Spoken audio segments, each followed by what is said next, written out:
scathing of psychiatrists,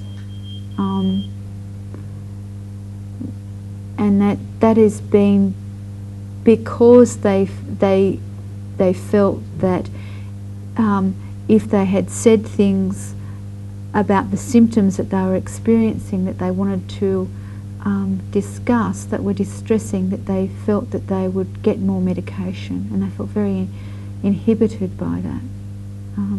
They found that unhelpful.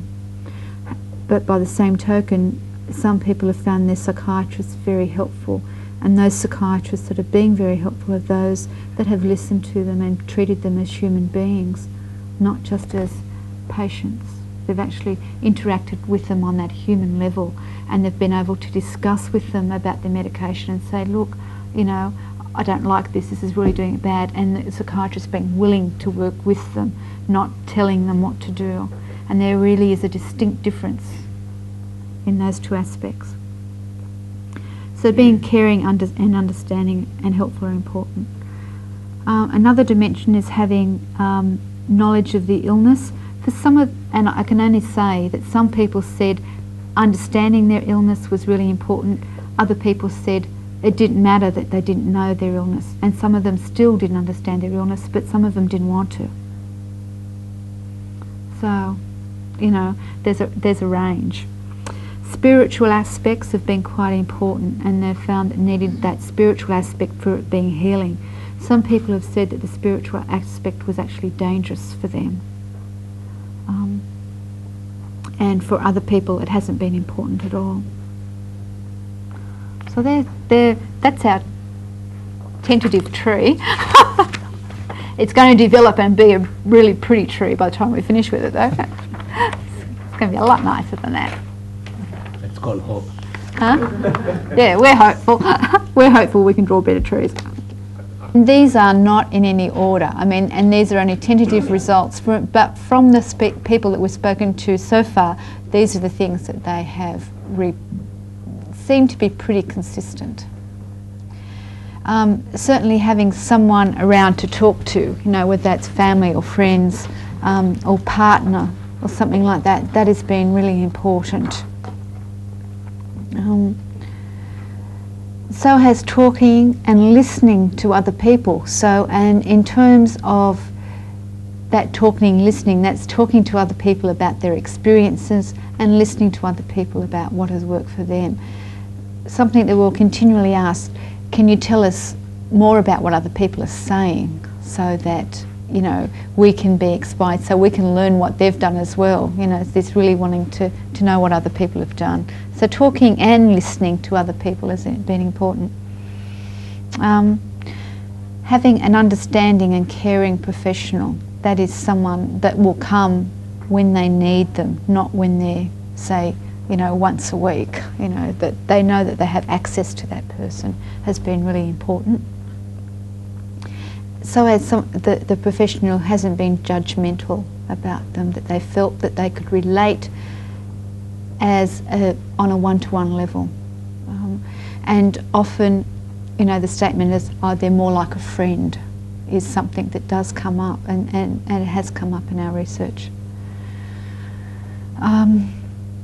Medication was a major factor. A lot of people said that medication was very important for them in their terms of stabilising the symptoms so they could then get on and deal with their life. So for our group it was a major factor. We need to put that in context, I think, that within Queensland there's very few there's no reinforcement. There isn't a language of talking about medication in some other way, about using and stuff like that. That a lot of psychiatry is very oppressive within Queensland, and so there isn't that language of talking about things in different ways, I don't think, for them to challenge that.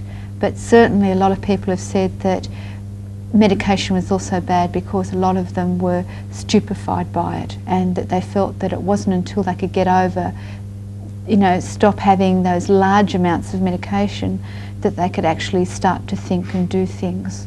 So although medication was important, they're also saying that it was also very bad because when they were in hospital and had large doses of medication, then that was very difficult for them because they couldn't do anything, because they couldn't even think.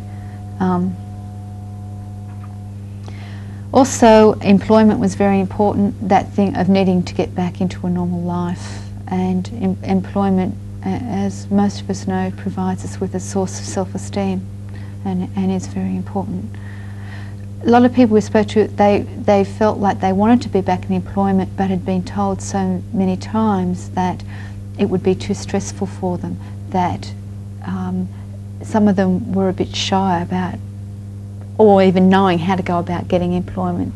So and you'll see later the statistics we have of those who are working, there were quite a significant number who would have been capable of working within our sample, but there wasn't a mechanism, it didn't exist. One person that I spoke to said to me that the worst day of his life was when he got a letter from our Commonwealth Rehabilitation Service saying there's nothing that they could do for him.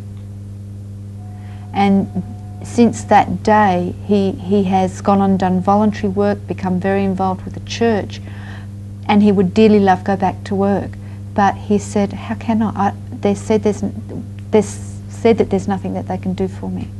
Because you remember, as Carly said this morning, our rehab service is separate from our mental health service, and that Commonwealth Rehab has the money to do the rehabilitation, and so people with a psychiatric disability get transferred into that system, and this is what happens to them. So that was really, really sad. Support groups also, they were very important for our group of people.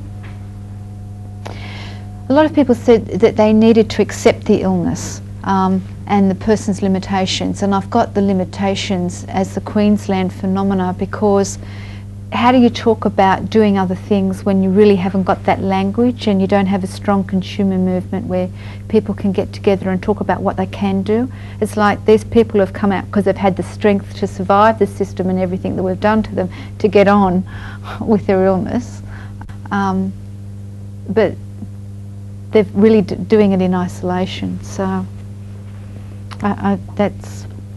There's also another corollary to that. When they do get together and they do accept, they accept it with a resignation. This is my lot in life. My expert psychiatrist, my mother, my parents have said that I can't do any better.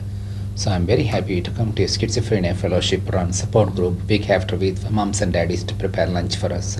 We can sit there and have some good time. I think it's yeah, so that's a problem.